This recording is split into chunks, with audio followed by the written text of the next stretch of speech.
کہ ہم جو چیزیں پڑھ کے ابھی تک عمل نہیں کر رہے وہ عمل کرنے لگ جائیں.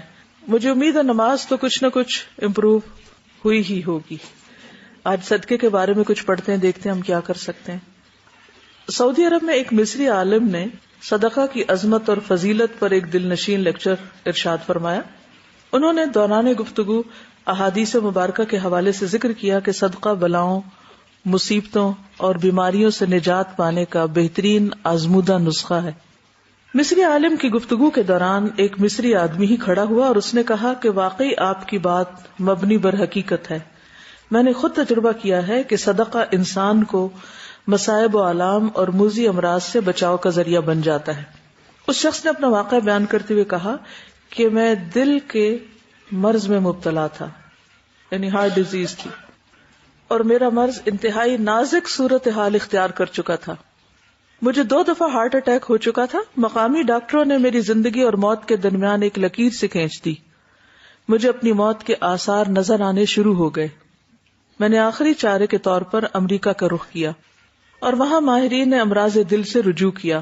ان کے علاج سے مجھے کچھ افاقہ ضرور ہوا مگر موت کے سائے ختم نہ ہوئے. پھر ہر 3 مہینے بعد امریکہ جانا میرا معمول بن گیا. ادویات کے سہارے میری زندگی کی سانس چل رہی تھی. ایک دن ایک عجیب واقعہ رونما ہوا. میں گوشت خریدنے کے لیے قصاب کی دکان پر گیا. وہاں ایک پردہ نشین خاتون کھڑی تھی. قصاب جب گوشت بناتے ہوئے فالتو چربی، چچھڑے وغیرہ نیچے پھینکتا تو اگر اس کے ساتھ معمولی سا گوشت چپکا رہ جاتا تو وہ عورت لپک کر اسے اٹھا کر اپنے بیگ میں ڈال لیتی. میں کافی دیر تک یہ منظر دیکھتا رہا. بالآخر میں نے اس عورت سے پوچھ ہی لیا کہ بہن یہ کیا ماجرا ہے، یعنی تم یہ چن رہی ہو؟ خاتون نے بتانے سے انکار کر دیا. جب میرا اصرار بڑھا تو اس نے چھلکتی آنکھوں سے بتایا کہ میرے گھر میں 7 ماہ سے گوشت نہیں پکا. حالات نے اس موڑ پہ لا کھڑا کیا ہے کہ زندگی کی گاڑی بمشکل حرکت میں ہے. آج میرے چھوٹے چھوٹے بچوں نے ضد کی کہ ہمیں گوشت پکا کر کھلاؤ.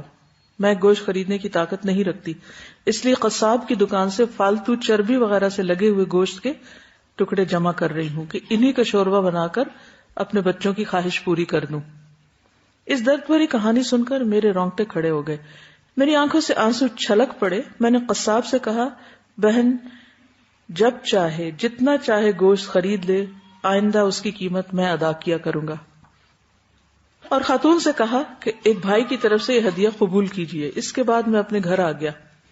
میرے دل کو اتنی خوشی، راحت اور مسرت ملی کہ اس کے اثرات میرے چہرے پر بلکہ پورے بدن پر عیاں تھے. مجھے خوش دیکھ کر میرے بچوں نے بڑی محبت سے پوچھا ابا جان آج کیا ماجرا ہے؟ آپ کے چہرے پہ تو ہمیشہ فکر سایہ کیا رکھتا ہے، لیکن آج آپ بہت خوش نظر آ رہے ہیں. مناسب اور مختصر سے الفاظ میں انہیں اپنے ساتھ پیش آنے والے واقعے سے میں نے آگاہ کیا اور اللہ کے حضور سر بسجود ہو گیا کہ اللہ نے مجھے ایک حقیقی خدمت کا موقع دیا. اس کے نتیجے میں مجھے اطمینان قلب کی دولت سے مالا مال کر دیا. کچھ عرصے بعد میں حسب معمول امریکہ گیا تو میرے معالج میری ٹیسٹ رپورٹس دیکھ کر حیران رہ گئے کہ یہاں مرض دل کے ہاتھوں موت کے منہ تک پہنچنے والا شخص بالکل نارمل ہو چکا تھا، جیسے اسے کبھی یہ مرض ہوا ہی نہیں. انہوں نے مجھے پوچھنا شروع کر دیا کہ تم نے کون سا نسخہ اختیار کیا، کہاں سے علاج کرایا؟ میں نے انہیں بتایا کہ کسی عام ڈاکٹر اور معالج کا نسخہ نہیں بلکہ رسول اکرم صلی اللہ علیہ وسلم کا بتایا ہوا نسخہ ہے کہ صدقہ بلاؤں کو ٹال دیتا ہے.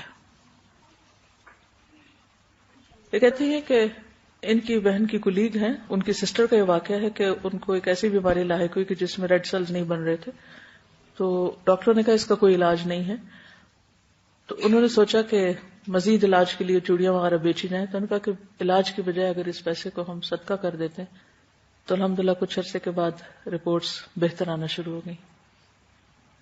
کسی کی ہیلپ کرتے ہیں تو باڈی میں سے ایسے ہارمونز ریلیز ہوتے ہیں جو کہ انسان کو خوشی دیتے ہیں. یہ سائنٹیفکلی پرووڈ ہے. اور جب انسان کے اندر خوشی ہوتی ہے تو وہ چیز اس کے باڈی کے بیلنس کو اور بیماری کو بھگانے میں بہت زیادہ کردار ادا کرتی ہے. اپنے آپ سے پوچھے میں نے کب لاسٹ ٹائم صدقہ کیا ہے. ہم سب اپنا اپنا محاسبہ کریں کیونکہ یہ ہمارا اور اللہ کا معاملہ ہوتا ہے نا، کسی کو بتا کے تو نہیں کرنا. جی. تو میں گاڑی میں بیٹھنے لگی تو ایک دم سے میری بیٹی کہتی ہے ماما وہ دیکھیں بابا جی آ رہے ہیں، مجھے صدقے کے پیسے دینا. تو میں نے اسے پیسے دیے اور اسے صدقہ کیا. اور ٹیکسلا کے قریب ایک جگہ آتی ہے جہاں دو پہاڑیاں آپس میں ملتی ہیں نا، مارگلا. تو وہاں پہ ایک ٹرک آ رہا تھا، اس نے مطلب ہماری گاڑی کو اتنا زیادہ وہ کیا کہ مطلب ہمیں یہی تھا کہ اب نہیں ہم بچیں گے.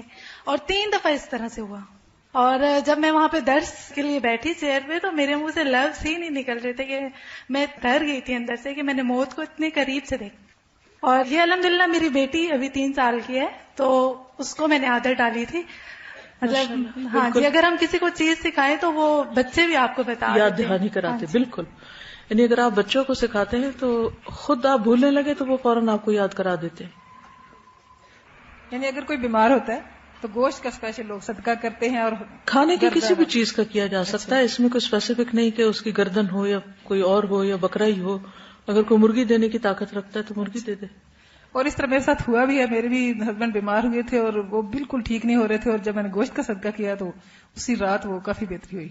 اسپیشلی گوشت کا کھانے کا بیسیکلی وَيُطْعِمُونَ الطَّعَامَ عَلَىٰ حُبِّهِ مِسْكِينًا وَيَتِيمًا وَأَسِيرًا.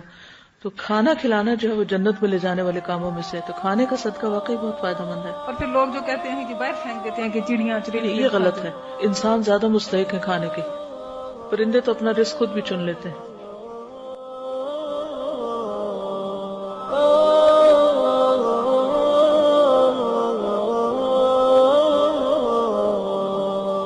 يا حامل القرآن